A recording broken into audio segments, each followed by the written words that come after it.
what is the statement of negation means? If the statement true means the negation P is nothing but false. Okay, can you say what is the statement? If it is false means what is negation P? True. Okay. So these are the two statements. First connectivity we are going to discuss. And in next connectivity, negation P, negation Q means, so we have to take the false statement. Okay, for P we have to take true, true, false, false. For Q we have to take true, false, true, false. Can you say what is negation P?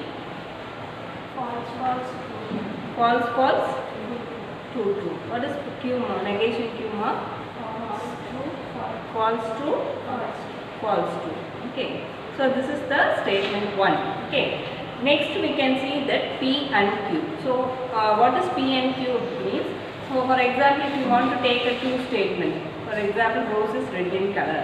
So rose will grow in Ooty.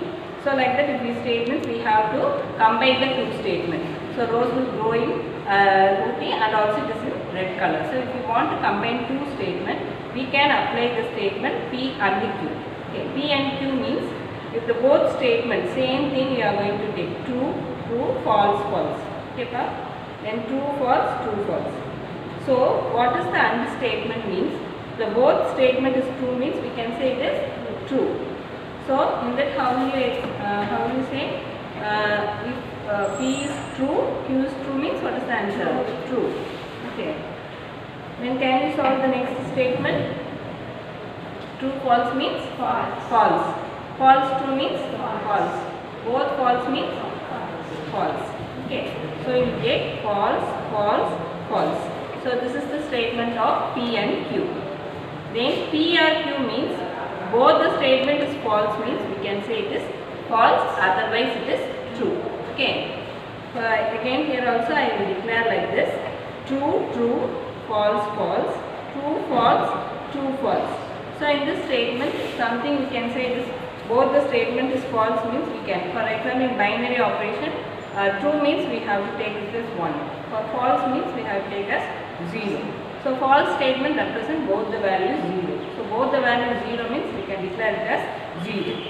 So can you say false, false na? False. True, true na? True only. Okay. True, false? True. False, true? True. So this is the connective. So basically how many connections we have discussed? Can you say negation, P and Q, P R Q. P and Q can be represented as, this is nothing but conjunction. So what is P and Q? Conjunction. What is P R Q? Disjunction. Okay. So these are the statements.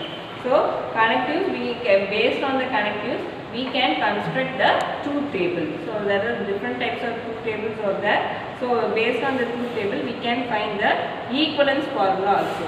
So this equivalence formula help us to find the De Morgan's law, then as well as the associative law, etc. we can use to say. Okay. So De Morgan's law, in lower class we used to say the De Morgan's law. De Morgan's law is nothing but P R Q.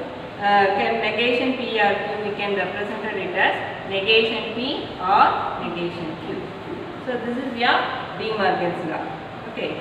Next, if we go for the associative law, this also we can solve using the that is the equivalence formula. Okay. So this De Morgan's law we can construct using the truth table. Okay, is it clear? 5 minutes or 10 minutes. So De Morgan's law, how will you find the truth table means P R Q. So already we have found the P R Q. What is the statement of P R Q? True, true, true, true, false. So negation means false, false, false, true. So this is the equivalence formula. So this helps us to construct some of the De Morgan's law and as well as the truth table. For example, if P means it should be equivalent to negation, negation P. P and Q, P or Q. So these all the values should be equal to the P value. So P value, if you want to take the P value means only we can use the true statement. Okay. So Q that is P. If you use the Q means true, true, false, false. So based on the design thinking concept, we can solve this types of problems. So various truth table we can solve. Okay, students, thank you.